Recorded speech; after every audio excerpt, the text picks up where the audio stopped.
नमस्कार। जीत क्लासेज गोपालगढ़ के YouTube channel पर आप सभी का एक बार फिर से स्वागत। अपन एनसीईआरटी पर आधारित कुछ महत्वपूर्ण क्वेश्चनों के बारे में चर्चा करने जा रहे हैं और टॉपिक लेने जा रहे हैं राजस्थान कला और संस्कृति का। तो करते हैं नेक्स्ट क्वेश्चन की शुरुआत। क्वेश्चन नंबर 25 इसमें दे रखा है, निम्न में से कौन सा नृत्य ग्रास्य स्त्रियों और पुरुषों, ग्रास्य जनजाति में स्त्रियों और पुरुषों द्वारा सम्मिलित रूप से बिना वाद्य यंत्र के पंक्तिबद्ध होकर किया जाता है। कोई वाद्य यंत्र काम में नहीं लिया जाता। जनजाति कौन सी? ग्रासिया। स्त्री पुरुष संयुक्त रूप से नृत्य करते हैं और इसमें कोई वाद्य यंत्र काम में नहीं लिया जाता है। और किस प्रकार? पंक्तिबद्ध खड़े होकर वाद्य ये नृत्य करते हैं। तो पहले तो अपन बात करते हैं ग्रास्य जनजाति के राजस्थान में नृत्य कौन कौन से हैं। तो इसके लिए एक ट्रिक बता रहा हूँ, वालर मादल कूद लूर जवारा मोरिया और रायण। तो एक ट्रिक ये नोट कर लेना, वालर मादल कूद लूर जवारा मोरिया। वालर मादल कूद, एक ही लाइन में बोलना, वालर मादल कूद लूर जवारा मोरिया। और एक याद कर देना, रायण रायण रायण। ये किन के नृत्य हैं? यह है ग्रास्य। कौन सी जनजाति के? ग्रास्य जनजाति के नृत्य है। क्या है? वालर मादल कूद लूर जवारा मोरिया और रायण। लास्ट में एक रायण याद रख लेना। ये ग्रास्य जनजाति के। जैसे भीलों के पूछे ना, तो एक ध्यान रखना, इनकी भी एक ट्रिक है। भीलों की गैर हाथी पर बैठकर, भीलों की गैर हाथी पर बैठकर युद्ध चक्कर की राह में घूमने गई। भीलों की गैर हाथी पर बैठकर युद्ध चक्कर की राह में घूमने गई। तो ये भीलों के हैं, ठीक है ना। तो वो भी ट्रिक कभी आगे सॉल्व कर लेंगे क्लियर। आज अपन देखते हैं ग्रासियों की बारे में। ग्रासियों की नृत्य वालर बादल कूद लूर जवारा मोरिया और रायण। तो ये ग्रास्य जनजाति के हैं। इसमें कहा गया कि स्त्री पुरुष है वो संयुक्त रूप से। तो अपन ध्यान रखते हैं, जैसे कूदना है ना, कूदने में कौन सा वाद्य यंत्र चाहिए? कूदना ही तो है, कूदने में वाद्य यंत्र जरूरत ही नहीं है, ठीक है। और ये युगल है, इसमें तालियां बजाई जाती है एक लय में। और अर्धवर्ताकार, एक आधे वर्त में स्त्रियां उगती है और आधे वर्त में पुरुष।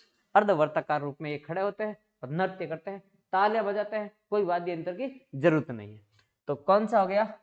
कूद नृत्य, ये ग्रासियों का नृत्य है, ये इसकी विशेषता है। वैसे जवारा और ये मादल, ये भी किनके हैं? ये ग्रासियों के ही नृत्य है। तो ऑप्शन नंबर अपन का कौन सा हो गया? 4 नंबर इसमें ऑप्शन अपन का राइट हो जाएगा। नेक्स्ट, कूद नृत्य करते समय स्त्री पुरुष अर्धव्रत बनाते हैं, आधा व्रत बनाते हैं। इस नृत्य में लय के लिए क्या बजाते हैं? तालियों का उपयोग किया जाता है। एक जवारा है, जवारा नृत्य होली दहन से पूर्व किया जाता है। जवारा, जवारा होता है गेहूं की बालियां को संयुक्त रूप से काफी बालियां लेकर वो एक उसको बांध देते हैं और होली जब जलाते हैं उसमें वो सेकते हैं, बाद में वो खाते हैं। तो वो जवारा नृत्य है। तो जवारा नृत्य होली दहन के पूर्व ढोल के घोष के साथ ग्रास्य स्त्री पुरुषों द्वारा किया जाने वाला नृत्य है। नेक्स्ट क्वेश्चन की ओर बढ़ते हैं। चित्रकला के मारवाड़ स्कूल के संबंध में कौन सा कथन असत्य है? मारवाड़ स्कूल की बात कर रहे हैं। चित्रकला की विभिन्न स्कूलें थी राजस्थान में और उनमें एक बात कर रहे हैं मारवाड़ स्कूल की। इसमें ऑप्शन नंबर 1 है, चित्रकार सिलवान ने पश्चिमी राजस्थान में मारवाड़ शैली को जन्म दिया। तो ये चित्रकार सिलवान की बात कर रहे हैं। फिर है दूसरा ऑप्शन, मारवाड़ चित्रकला में दरबार शैली को देखा जा सकता है। मारवाड़ चित्र शैली किसका? दरबार शैली का। फिर है मारवाड़ शैली पर मुगल शैली का स्पष्ट प्रभाव परिलक्षित होता है। महाराजा मान सिंह यानी इनके समय नाथ संप्रदाय को विशेष प्रोत्साहन दिया गया और नाथों का प्रभाव होने के कारण मारवाड़ चित्र शैली में मान सिंह के काल में नाथों संबंधी ये चित्र शैली में प्रयोग किया गया। तो मान सिंह मारवाड़ चित्रकला का चरमोत्कर्ष काल कहा जाता है। इसमें गलत छांटना अपन को, बिल्कुल मान सिंह का काल चरमोत्कर्ष का काल था, बिल्कुल सही बात है। और मेवाड़ ये मारवाड़ शैली में मुगल शैली का प्रभाव स्पष्ट था, बिल्कुल सही बात है। और दरबारी शैली का चित्रण देखा जाता है, बिल्कुल ये भी बात है। लेकिन एक मारवाड़ शैली में एक 7वीं शताब्दी की बात है, 7वीं शताब्दी में एक तिब्बती यात्री आया था, तारानाथ, दलाई लामा तारानाथ तिब्बत का, जिसने पुस्तक लिखी थी तंगुर कंगुर तारानाथ, ठीक है ना। तो तारानाथ आया था, इसने कहा कि मारवाड़ क्षेत्र में एक चित्रकार था जिसका नाम सरंगदर बताया गया, कि मारवाड़ क्षेत्र में एक सरंगदर नाम का चित्रकार था। तो सिलवान है ना, ये नहीं था, ये नहीं था, इसलिए ये गलत हुआ है। तो ऑप्शन नंबर अपन का गलत पूछा है, तो राइट ऑप्शन कौन सा हो जाएगा? 1 नंबर ऑप्शन अपन का राइट हो जाएगा। नेक्स्ट अपन देखते हैं, तिब्बती इतिहासकार लामा तारानाथ ने 7वीं सदी के मरु प्रदेश में एक चित्रकार सरंगधर का उल्लेख किया है। उसने कहा कि 7वीं शताब्दी में मारवाड़ क्षेत्र में सरंगधर नाम का एक चित्रकार था। बहुत ही इंपॉर्टेंट फैक्ट है, ध्यान रखना इसका। जिसने क्या कहा, ये सरंगधर नामक चित्रकार था जिसने अजंता शैली और स्थानीय शैली, एक अजंता शैली और एक स्थानीय शैली दोनों का समन्वय किया और एक नई शैली विकसित की जिसे कहा जाता है मारवाड़ शैली। किसने? ये सरंगदर ने विकसित की। ये बात किसने कही? तो तिब्बती इतिहासकार है, तो कौन है? तारानाथ, इसने ये बात कही। क्या कहा कि 7वीं शताब्दी में मारवाड़ क्षेत्र में एक सरंगदर नाम का चित्रकार था जिसने एक तो स्थानीय शैली और एक अजंता शैली का मिश्रण किया और नई एक मारवाड़ शैली को जन्म दिया। ये बात है इसमें। नेक्स्ट क्वेश्चन की ओर बढ़ते हैं अपन। राजस्थान के मानचित्र में निम्नांकित ABC ये दिए हुए हैं और बोलियां, राजस्थान की बोलियों के संबंध में ये बात कही है। तो कौन सी बोली किस क्षेत्र में है? तो ये जिला दिया है, देखो यहाँ पर है धौलपुर, तो ये नीचे कौन सा है? करौली। ये जिला दिया है करौली, ये करौली का जिला, और ये है अपन का सिरोही, और ये है बाड़मेर, बाड़मेर। तो इसमें कौन कौन सी बोलियां हैं? तो अपन को थोड़ा ध्यान रखना, एक जगरोती नाम की ये करौली में बोली बोली जाती है। तो करौली क्षेत्र में कौन सी बोली बोली जाती है? तो जगरोती। और सिरोही में, सिरोही का प्राचीन नाम देवड़ा चौहानों का शासन होने के कारण सिरोही को देवड़ावाटी कहा जाता है, इसलिए देवड़ावाटी एक बोली है, वो किस क्षेत्र के? सिरोही की है। 2 नंबर में क्या है? बी में सिरोही है। और ये सी दिया है बाड़मेर, तो ढाटी नाम की एक बाड़मेर क्षेत्र में बोली बोली जाती है। तो ऑप्शन नंबर अपन का कौन सा हो गया? 2 नंबर राइट हो जाएगा। नेक्स्ट है जगरोती। जगरोती है वो करौली की प्रमुख बोली है, ठीक है। देवड़ावाटी मारवाड़ की एक उप बोली है, मारवाड़ की उप बोली है और सिरोही क्षेत्र में बोली जाती है, इसे सिरोही भी कहा जाता है।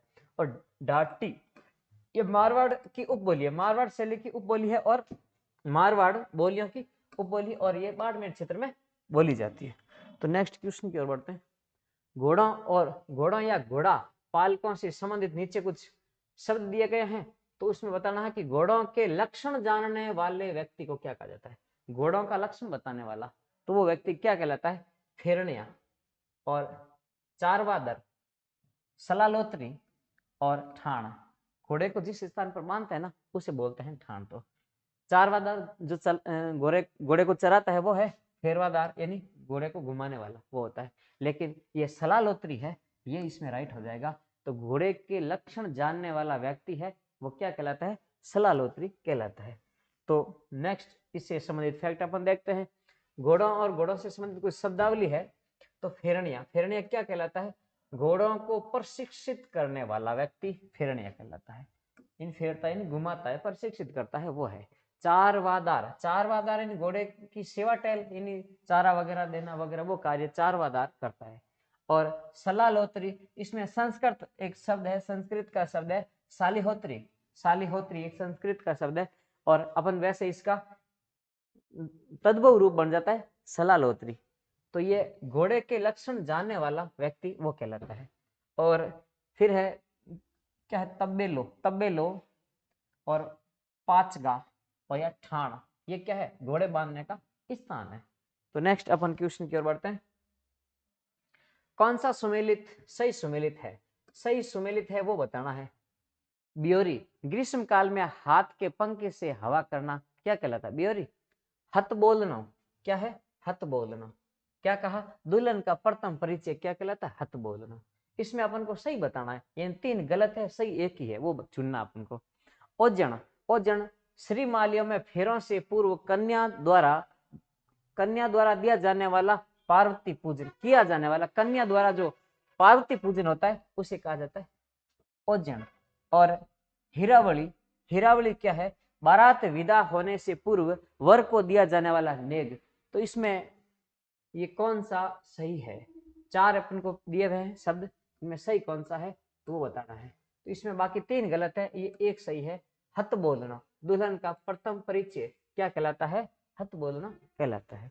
नेक्स्ट अपन इसमें देखते हैं बयोरी क्या है? बयोरी, बयोरी क्या है? विभिन्न जनजातियों में दिन के भोजन के पश्चात विश्राम करना।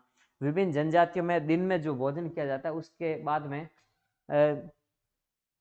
कुछ आराम किया जाता है। दिन में जो भोजन करते हैं, दोपहर को भोजन करते हैं, उसके बाद में कुछ समय के लिए थोड़ा आराम करते हैं, बाद में काम पर वापस लग जाते हैं। उस आराम को क्या कहा जाता है? दिन में खाने के बाद में उसे कहा जाता है बयोरी, उसे बयोरी कहा जाता है। ओजन, ओजन क्या है? बेटी को फेरों के पश्चात दिया जाने वाला दहेज। बेटी के जो फेरे हो जाते हैं उसके बाद में जो दहेज दिया जाता है उसे कहा जाता है ओजन। और हिरावली क्या है? हिरावणी, हिरावणी ससुराल में नववधु को दिया जाने वाला कलेवा। ससुराल में जो नववधु हाल ही में जिसका विवाह हुआ है, ससुराल में आई है और उनको जो कलेवा दिया जाता है उसको कहा जाता है हिरावणी। वैसे हिरावण, हिरावण शब्द बोलते हैं, ये लगभग सभी परिचित होंगे। हिरावण कहा जाता है कि जो कलेवा करते हैं प्रातः काल में उसे कहा जाता है।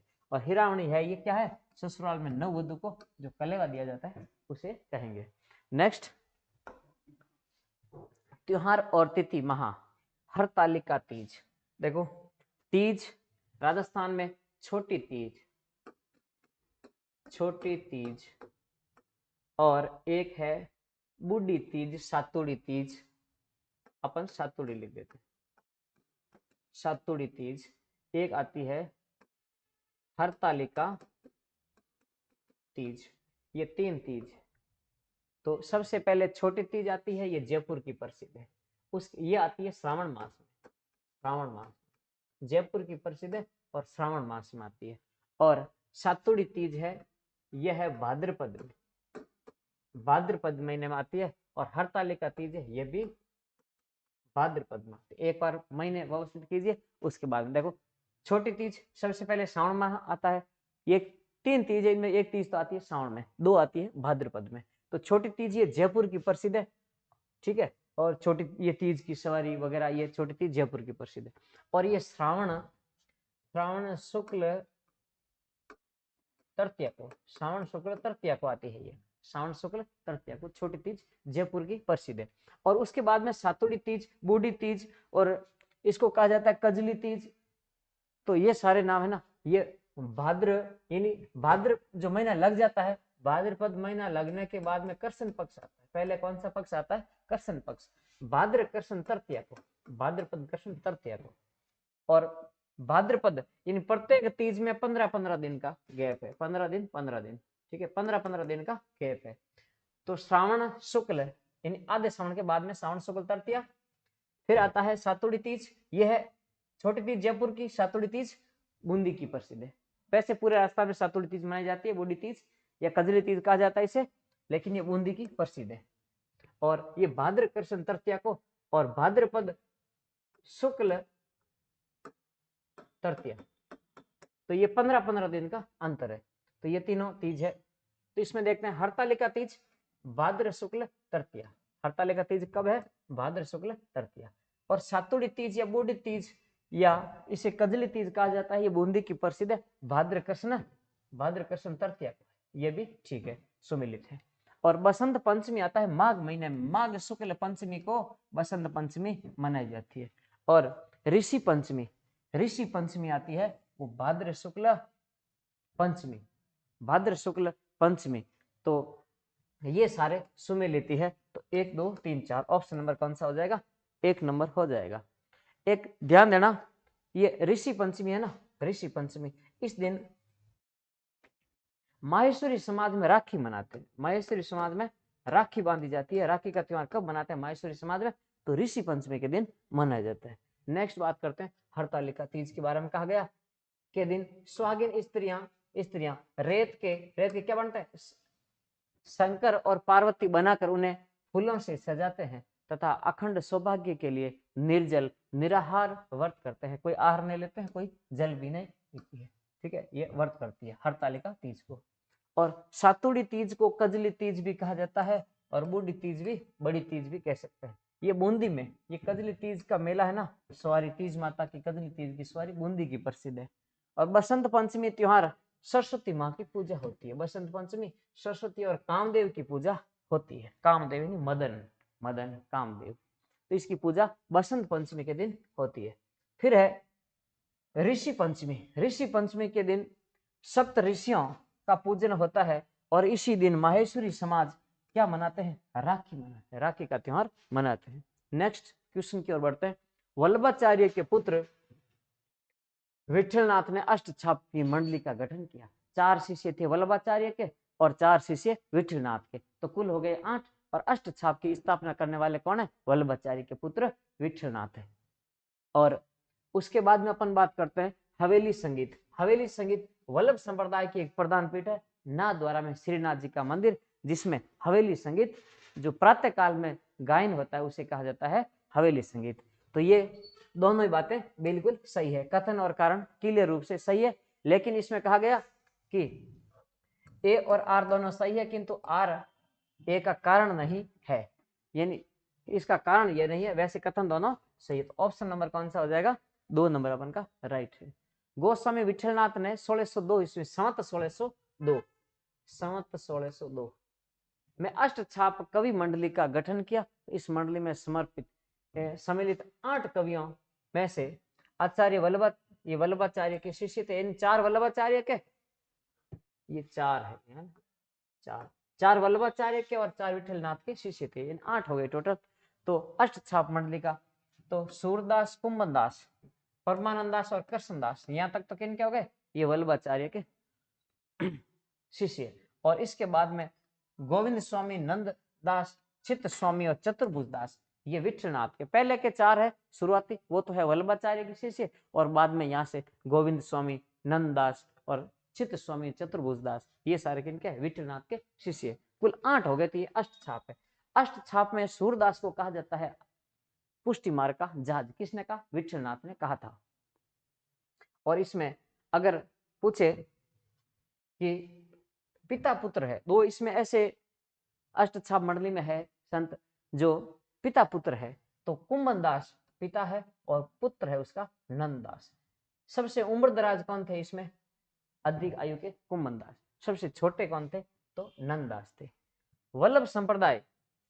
वल्लभ संप्रदाय के मंदिर हवेली कहलाते हैं, इसलिए यहाँ प्रचलित संगीत को हवेली संगीत कहा जाता है। नेक्स्ट क्वेश्चन की ओर बढ़ते हैं। राजस्थान के चित्र मानचित्र के अंकित में ABCD लोक देवताओं के जन्म स्थान, लोक देवताओं का जन्म स्थान है वो दर्शाया गया है। इसमें ये ए स्थान दिया है, ये अपन का जिला हो जाएगा नागौर।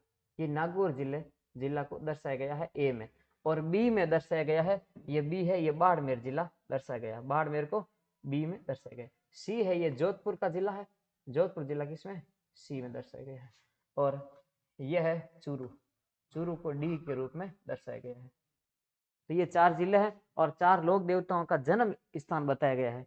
तो ए है ये नागौर। नागौर में इनमें किन का जन्म है, तो पाबू जी का नहीं है, मेहा जी मांगलिया नहीं है, तो तेजा जी। तो नागौर में जन्म किना है, किन का है, तो तेजा जी का। बी में क्या है, बी में बाड़मेर, तो उंडू कश्मीर बाड़मेर में किन का जन्म है, रामदेव जी का।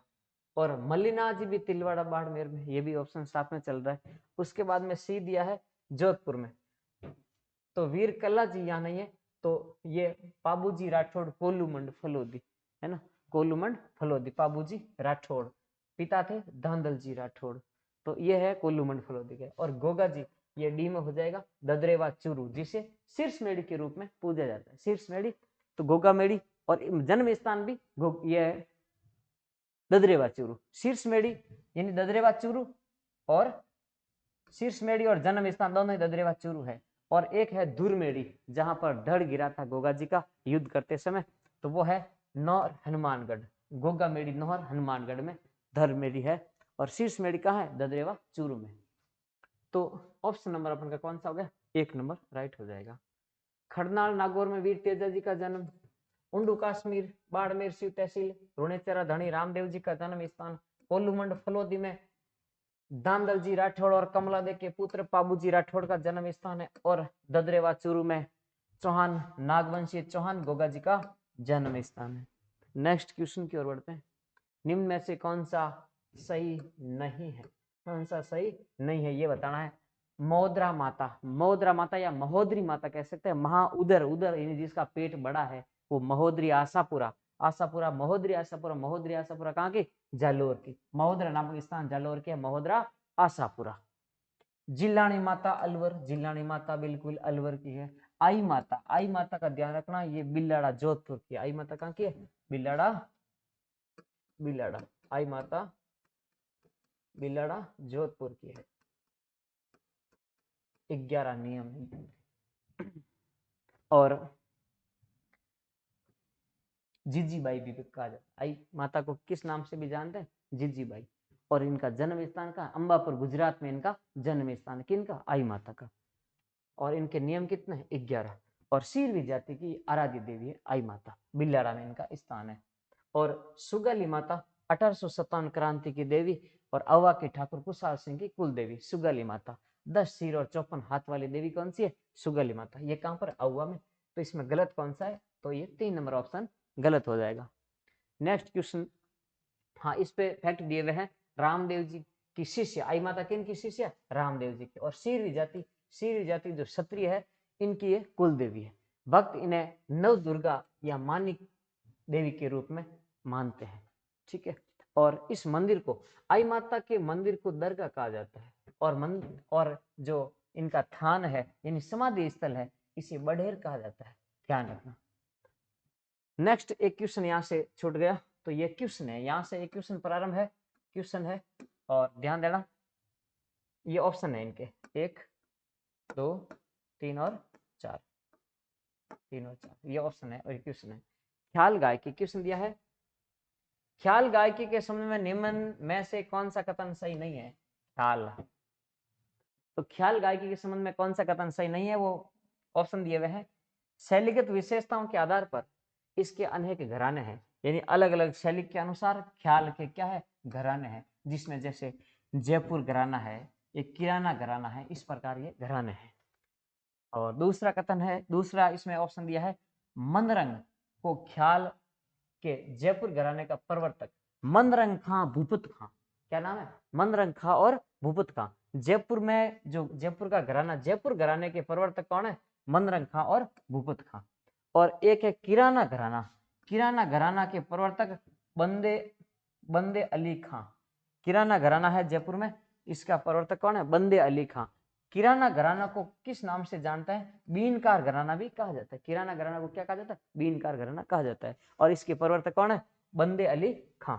और एक बात है नेक्स्ट आगे, मेवाती घराने के आरंभकर्ता हद्दू खां और हस्सू खां है। तो ये बात बिल्कुल गलत है, ठीक है। ऑप्शन नंबर इसमें गलत छांटना है तो 4 नंबर इसमें गलत हो जाएगा। तो सही क्या है, अलग अलग शैली के आधार पर ये घराने हैं, जयपुर घराना, किराना घराना वगैरह ये। और मंदरंग खां भूपत खां किसके है, जयपुर घराने के प्रवर्तक है। और किराना घराना के प्रवर्तक बंदे अली खां या बग्गे अली खां भी आ सकता है, बंदे अली खां या बग्गे अली खां आता है। और ये बीनकार संबंधित है। तो हाँ मेवाती घराने में क्या है, तो मेवाती में ध्यान देना, देखो ख्याल गायकी का मेवाती घराना है, इसका आरंभ करता है गग्गे नजीर खां। तो इसमें क्या कहा गया, ये मेवाती घराना था, मेवाती घराना में ये क्यों गलत हुआ, इसमें ये आरंभ करता दद्दू खां और हद्दू खां और हसू खां बताया, तो ये नहीं है इसमें। तो मेवाती घराना अलवर का जो मेवात क्षेत्र है, मेवाती ये ख्याल का घराना है, मेवाती घराना। और इसका आरंभ करता कौन है, गग्गे नजीर खां है, गग्गे नजीर खां जो जोधपुर के, ध्यान रखना ये जोधपुर के महाराजा जसवंत सिंह के दरबारी गायक थे। कौन, गग्गे नजीर खां। जो मेवाती घराने के प्रवर्तक गग्गे नजीर खां है वो जोधपुर महाराजा जसवंत सिंह के दरबारी गायक थे। नेक्स्ट मेवाती घराना के वर्तमान गायक कौन है, मेवाती घराना के वर्तमान गायक हैं पंडित मणिराम, पंडित जसराज, पंडित प्रताप तथा पंडित पूर्णचंद। ये मेवाती घराने के वर्तमान गायक हैं। नेक्स्ट क्वेश्चन की ओर बढ़ते हैं। प्रवीण मेहता, रवि पमार, ब्रजभूषण भट्ट और चतुरलाल रवि मोहन भट्ट। रवि मोहन भट्ट इंपोर्टेंट ध्यान रखना है, रवि मोहन भट्ट है, ब्रजभूषण भट्ट है, रवि पंवार है, और ये श्रीमती एन राजन, सत्यदेव पंवार, ये सारे किस वाद्य यंत्र के वादक हैं? तो ध्यान देना, ऑप्शन है वायलिन, सितार, वीणा और सरोद। तो ये है वायलिन वादक है। किससे संबंधित है? वायलिन वादक से संबंध है। राजस्थान के प्रमुख सितार वादक राजस्थान में कौन कौन है? विश्व मोहन भट्ट। मोहन वीणा के आविष्कारक कौन है? मोहन वीणा का आविष्कार किसने किया? विश्व मोहन भट्ट ने। ये राजस्थान में सितार वादक है विश्व मोहन भट्ट, कृष्ण मोहन भट्ट और चंद्र मोहन भट्ट और घासी महाराज और हरिकिशन शर्मा। ये किससे संबंधित है? सितार वादक से संबंधित है। फिर है ख्याति प्राप्त वीणा वादक। राजस्थान में वीणा बजाने वाले प्रसिद्ध है राजा सम्मोहन सिंह। राजा कौन है? सम्मोहन सिंह। और बंदे अली खां, मिश्र सिंह, सादिक अली खां और मोहनलाल शर्मा और जमालुद्दीन खां और एक है छोटू लाल। ये क्या बजाते हैं? सारे वीणा बजाने वाले हैं। कौन है? वीणा बजाने वाले। और उसके बाद में सरोद वादक इसमें कौन कौन कलाकार है? उस्ताद असद अली खां और अली अकबर खान और दामोदर लाल काबरा। ये किससे संबंधित है? सरोद वादक से संबंधित है। नेक्स्ट क्वेश्चन की ओर बढ़ते हैं। असत्य कथन का चयन कीजिए। असत्य कथन बताना है तो इसमें ध्यान देना। असत्य कथन में डूंगरपुर जिले में देवल की खान से कौन सा पत्थर निकलता है? परेवा पत्थर निकलता है। डूंगरपुर जिले में देवल की खान, कौन सी खान है? देवल की खान से पत्थर निकलता है परेवा का पत्थर। फिर है दूसरा ऑप्शन दिया है, काष्ठ पर कलात्मक मूर्तियां बनाने के लिए बांसवाड़ा का तलवाड़ा गांव प्रसिद्ध है। फिर नेक्स्ट है बांसवाड़ा में चंदू जी का गड्ढा। बांसवाड़ा में कौन सा? राजस्थान पुलिस में एक बार क्वेश्चन पूछा गया, चंदू जी का गड्ढा। और एक है डूंगरपुर का बोडीगामा। स्थान किन के लिए जाने जाते हैं, किन के लिए प्रसिद्ध है? बांसवाड़ा का है चंदू जी का गड्ढा और डूंगरपुर का बोडीगामा। ये किन के लिए? तो ये तीर कमान के लिए प्रसिद्ध है। तीर कमान बनते हैं यहाँ के, प्रसिद्ध है। और राजस्थान को हस्तकलाओं के आगार यानी स्थान के रूप में जाना जाता है। बिल्कुल, राजस्थान को हस्तकलाओं का आगार कहा जाता है। और ये भी बात सही है, बांसवाड़ा में चंदू जी का गड्ढा और डूंगरपुर में बोडीगामा नामक स्थान है, यहाँ तीर कमान बनते हैं। और फिर है, ये भी सही है, डूंगरपुर में देवल की खान में क्या निकलता है? परेवा का पत्थर निकलता है। तो ऑप्शन गलत कौन सा हो गया? 2 नंबर ऑप्शन अपन का गलत है। तो इसमें मेवाड़ में बस्सी गांव, ये कलात्मक काष्ठ का कार्य है ना, ये बस्सी गांव चित्तौड़गढ़। मेवाड़ में कौन सा? बस्सी गांव चित्तौड़गढ़ में। बस्सी कहाँ है? एक बस्सी है ना, वो जयपुर में है, वो बस्सी नहीं है, ये चित्तौड़गढ़ में। चित्तौड़गढ़ का बस्सी गांव, यह काष्ठ यानी लकड़ी का कलात्मक कार्य किया जाता है। और लकड़ी की अगर पूछे ना, नकाशीदार फर्नीचर या लकड़ी की जालीदार फर्नीचर है, तो वो बाड़मेर का बताना है। और तो ये मेवाड़ क्षेत्र में बस्सी चित्तौड़गढ़ का है, एक कलात्मक काष्ठ कला के लिए प्रसिद्ध है। स्वर्गीय प्रभात जी सुतार जो कहाँ के? बस्सी के। काष्ठ कला को जन्म देने वाले हैं, जन्मदाता है। प्रभात जी सुतार को रावत गोविंद दास जी प्रभात जी सुतार को कौन? रावत गोविंद दास जी ने 1652 ईस्वी में मालपुरा टोंक से लाए थे। ये मूल रूप से ये प्रभात जी सुतार कहाँ के? मालपुरा टोंक के। लकड़ी का काम करने वाले कारीगरों को खाती बढ़ैया सुतार कहा जाता है। नेक्स्ट क्वेश्चन है मांडपसाई, उदयसाई, विजयसाई और शाहजहानी निम्न में से इन प्रतिनिधित्व करते हैं। क्या है ये? मांडपसाई, उदयसाई, विजयसाई और शाहजहानी क्या है? तो ये ऑप्शन नंबर 1 है कैथून की साड़ी बनाने की विधाओं का। पैलेस ऑन व्हील्स जो हेरिटेज ये पर्यटकों की ट्रेन है वो उपलब्ध रजवाड़ी शराब के प्रकारों का। और महिलाओं के लिए रत्न जड़ित नवलखा हार की किस्मों का। और फिर है राजस्थान में प्रचलित पगड़ियों की शैलियां हैं। तो क्या है? राजस्थान में पगड़ियों की शैलियां है, वो क्या नाम है? मांडपसाई, उदयसाई, विजयसाई और शाहजहानी, ये पगड़ियां हैं राजस्थान में। नेक्स्ट है राजस्थानी पुरुषों के पहनावों में पगड़ी का महत्वपूर्ण स्थान है, पगड़ी महत्वपूर्ण। यहाँ पुरुष सिर पर पगड़ी, पागा, साफा या पोतिया बांधते हैं। राजस्थान में प्रचलित पगड़ियों की प्रमुख शैलियां हैं मांडवशाही, उदयशाही, विजयशाही, शाहजहानी, भीमशाही, अमरशाही, जसवंतशाही, चूड़ावतशाही, चूड़ावत मांगी सेनानी, सिर काट दे दियो सतरानी, चूड़ावतशाही। और कहाँ के थे? सलूम्बर के रतन सिंह और उनकी पत्नी सहल कौर राज सिंह की तरफ से युद्ध लड़ने गए थे वो। और ये चूड़ावतशाही, मानशाही, हमीरशाही, स्वरूपशाही, राजशाही और खंजरशाही, शिवशाही, राठौड़ी, मेवाड़ी, बखरण, बखरमा और अटपटी। अटपटी क्या है? ये पगड़ी का प्रकार, अटपटी पगड़ी। ये सारी पगड़ियां हैं राजस्थान की। राजस्थान मानचित्र में दुर्ग बताए गए हैं और उनकी अवस्थिति कौन सी सही सुमेलित नहीं है वो बताना है। मेहरानगढ़ दुर्ग जोधपुर बिल्कुल। और सोनारगढ़, सोनारगढ़ ये जैसलमेर का स्वर्णगिरी या सोनारगढ़ का किला त्रिकुट पहाड़ी पर स्थित है। और सुवर्णगिरी ये जालोर का दुर्ग है।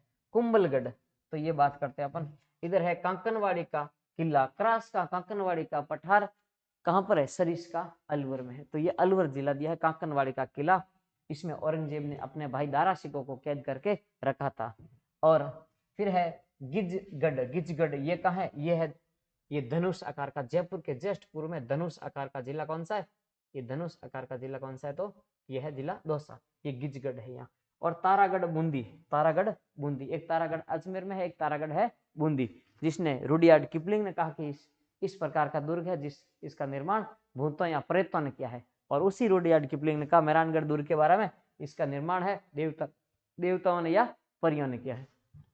तो वो तारागढ़ दुर्ग बूंदी, तारागढ़ बूंदी ये जिला है। इधर से ये कोटा है और कोटा के जस्ट इधर है ये बूंदी जिला, बूंदी का है ये तारागढ़। और यहाँ शाहबाद का किला कोटा में दर्शाया गया है, जो कि गलत है। शाहबाद का किला बारां में है। शाहबाद का किला कहाँ है? बारां। ये बाहर की तरफ पूरा है, ये बारां जिला है। ये शाहबाद का दुर्ग यहाँ बारां में है। तो ये गलत हो गया। एक तो क्या बताया गया? डी, एक तो डी गलत है, डी गलत है। और एक इधर है कुंभलगढ़, कुंभलगढ़ ये उदयपुर में नहीं है। कुंभलगढ़ कहाँ है? ये राजसमंद है। ये जिला है ना तिलक के आकार का, कौन सा जिला है? तो राजसमंद, उदयपुर संभाग में पड़ता है, लेकिन ये कुंभलगढ़ का दुर्ग राजसमंद में है। तो एक तो ई गलत है और एक डी गलत है, डी और ई गलत है। ऑप्शन नंबर कौन सा हो जाएगा? बी हो जाएगा। शाहबाद दुर्ग बारां मुकुंदरा की पहाड़ियों में स्थित भामती पहाड़ी पर है। मुकुंदरा पर्वत पर भामती पहाड़ी पर स्थित है शाहबाद का दुर्ग बारां में। इस गिरि दुर्ग ये किस प्रकार का है? भामती पहाड़ी पर है, गिरि दुर्ग है। और मान्यता अनुसार 9वीं सदी में परमार शासकों द्वारा ये इसका निर्माण करवाया। 9वीं शताब्दी में इसका निर्माण है किसके द्वारा? परमार शासकों द्वारा। जबकि इसका पुनर्निर्माण चौहान राजा मुकुटमणि देव, चौहान राजा मुकुट, पहले इस दुर्ग का निर्माण 9वीं शताब्दी में और बाद में इसका निर्माण है 1521 मतलब 16वीं शताब्दी में पुनर्निर्माण है इसका। पहले तो बनाया था परमार शासकों द्वारा बनाया गया और बाद में इसमें कहा गया पुनर्निर्माण है चौहान राजा मुकुटमणि देव ने कराया था 1521 में। फिर बात करते हैं कुंभलगढ़ दुर्ग की। कुंभलगढ़ दुर्ग है राजसमंद, राजसमंद में अरावली की पहाड़ियों में स्थित, जिसकी ऊंचाई कितनी है कुंभलगढ़ दुर्ग की? तो ये राजसमंद जिले में है, 3568 फीट ऊंचाई पर है, फीट में है 3568 फीट ऊंचाई पर चोटी पर एक मौर्य शासक संप्रति द्वारा निर्मित। पहले ये कुंभलगढ़ का वर्तमान दुर्ग है ना, ये बाद में कुंभा ने बनवाया था, इससे पहले मौर्य शासक संप्रति ने बनाया था, मौर्य शासक संप्रति ने इसका निर्माण करवाया था। और प्राचीन दुर्ग के ध्वंस अवशेष टूटे हुए अवशेषों पर महाराणा कुंभा ने और उनके शिल्पी मंडन ने की देखरेख में इस दुर्ग का निर्माण करवाया था। वर्तमान कुंभलगढ़ दुर्ग का निर्माता कौन है? कुंभा, और शिल्पी कौन है? मंडन। लेकिन किस दुर्ग, इस पे पहले किन का दुर्ग था? तो मौर्य शासक संप्रति ने एक दुर्ग बनाया था, तो उसकी जगह ये दुर्ग बना हुआ वर्तमान में। नेक्स्ट है पाली में स्थित किस मंदिर में राजस्थान का अमरनाथ। इन पाली में ऐसा कौन सा मंदिर है जिसे राजस्थान का अमरनाथ कहा जाता है? तो ऑप्शन है परशुरामेश्वर मंदिर, सालेश्वर महादेव मंदिर और निम्बों का नाथ महादेव मंदिर और चौमुखा मंदिर। चौमुखा मंदिर तो आपको पता होना चाहिए, मंथई नदी के किनारे। और चौमुखा मंदिर रणकपुर का जैन मंदिर है। आदिनाथ की चतुर्मुखी मूर्ति है, 4 मूर्तियां सटा कर रखी गई है, इसलिए इसको चौमुखा मंदिर भी कहा जाता है। रणकपुर का जैन मंदिर स्तंभ कितने हैं? 1444 और 5 इसमें कम कर लेते हैं, 1439 में ईस्वी में इसका निर्माण है, 1439 ईस्वी में निर्माण है। ठीक है। कुंभा के काल में इसका निर्माण हुआ, धरणक्षा सेठ द्वारा निर्माण किया गया और देपा या देपाग इसका शिल्पी है। और मंथई नदी के किनारे रणकपुर का ये जैन मंदिर पाली में। और फिर बात करें निम्बो का नाथ मंदिर, ये भी पाली में है।